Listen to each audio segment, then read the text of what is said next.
Chers amis astronomes, bonjour. Bienvenue sur la chaîne Fred l'astronome. Je suis Frédéric Bertoni et j'espère que vous allez bien.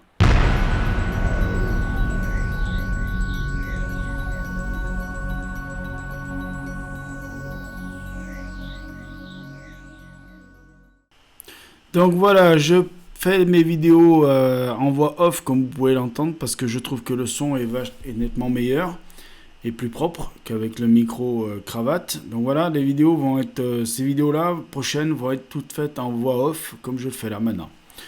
Donc tout ça pour vous expliquer que les séquences que vous allez voir là sur la vidéo Jupiter, c'est des séquences qui ont été faites directement à la Barlow x2, x3 et x5. Je n'ai pas fait les séquences sans Barlow. Sauf que là, j'utilise le ADC ZWO, donc c'est mes premiers essais sur le ADC ZWO, excusez-moi, que je vous ai présenté en vidéo. Donc voilà ce que ça donne déjà en Barlow x2 sur cette première séquence. Je pense que ça parle quand même un petit peu déjà. Alors bon, il faut quand même que je prenne l'habitude de bien l'utiliser. Il faut que je prenne encore l'habitude de faire des réglages un peu plus propres, nets. Mais voilà déjà ce que ça donne un petit peu.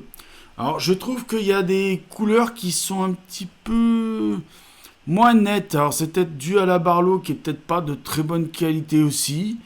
Je verrai plus tard si je passe sur des Barlow complètes Scientific Explorer. Voilà, comme la Barlow x5. Parce que vous verrez peut-être que la Barlow x5 donne peut-être de meilleures images qu'avec la Barlow x2 ou x3, la Barlow x2 qui est une Barlow de chez Celestron et la Barlow x3 qui est une Barlow de chez Meade. Donc je sais pas, je vais voir ce que je peux faire là-dessus. Mais je pense que ça vient plus des Barlow et puis bon, du renvoi coudé qui est pas très bon. Il faudrait aussi que je change mon renvoi coudé, mais ça c'est prévu. Donc voilà, on va passer directement à la séquence Barlow x3 tout de suite après cette séquence. Donc je vous remercie pour votre indulgence car c'est mes toute première vidéo voix off que je vais faire. J'en ai déjà fait, mais là c'est quand même pas tout vieux, c'est tout neuf plutôt. Donc allez, on passe à Barlow x3. Donc voilà les amis, nous passons sur la séquence Barlow x3, toujours avec le ADC ZWO donc en marche, hein, enfin en marche réglée quoi. Donc voilà, vous voyez la qualité d'image est déjà nettement meilleure avec la Barlow x3 et de chez Meade. Donc je pense que les Barlow de chez Celestron qui est fourni avec la valise Celestron ne sont pas de très bonne qualité. Donc voilà, donc vous voyez quand même qu'il y a un peu quand même de turbulence atmosphérique, mais un peu moins. On voit que les bords de la planète sont un petit peu plus contrastés et peut-être un peu moins flous que d'habitude. De toute façon, j'ai refait des séquences sans le ADC, je vous mettrai les vidéos un peu plus tard. Et je ferai aussi des vidéos comparatives entre ADC et sans ADC avec les différents types de Barlow. Ne vous inquiétez pas, ce sera prévu. Mais voilà, donc ce que je peux vous dire déjà avec la Barlow x3, c'est que c'est quand même nettement meilleur déjà. Mais bon, je pense qu'on peut faire mieux et qu'on peut passer peut-être sur des Barlow Explorer scientifiques, enfin que je pourrais passer sur des Barlow Explorer scientifiques. Alors, j'ai vu qu'il y avait des x2. Mais la x3 elle est en 2 pouces, donc oui, elle est en 2 pouces en eau coulant, elle n'est pas en 25e de pouce. Donc ça m'embête un petit peu. Il faudrait que je vois s'ils n'ont pas quand même un modèle donc x3 parce que ça ferait x2 et x5. Donc la x5 je l'ai déjà, mais bon, je regarderai un petit peu tout ça. Donc je pense que je m'achèterai quand même une Barlow x2 en explorer scientifique pour comparer avec la Barlow Celestron x2 pour voir si la qualité d'image est pas meilleure que ça, parce que ça m'embête un peu quand même de voir que quand même la Barlow x3 en mid est quand même meilleure que la Barlow x2 en Celestron. Alors bon, il y a le grossissement aussi qui fait, bien sûr, qui joue en plus, hein, bien évidemment, mais je trouve que quand même la qualité d'image est meilleure quand même, hein. Donc voilà. Donc on va pas faire plus long sur cette vidéo, on va passer à la Barlow x5 directement. Je pense que les images vont vous plaire en Barlow x5. Voilà. Avec le ADC, bien sûr, ZWO. Donc voilà, mes chers amis astronomes, nous sommes passés sur la séquence donc Barlow x5 avec donc le ADC ZWO en fonction.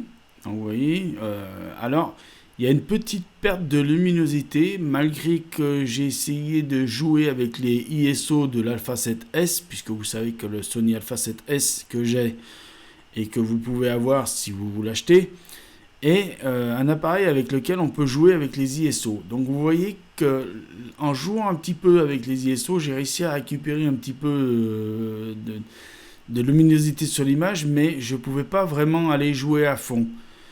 J'ai essayé aussi dans le montage de jouer un peu avec les réglages des balances des blancs et tout ça sur le logiciel Final Cut Pro, mais ça donnait pas vraiment grand chose de bien.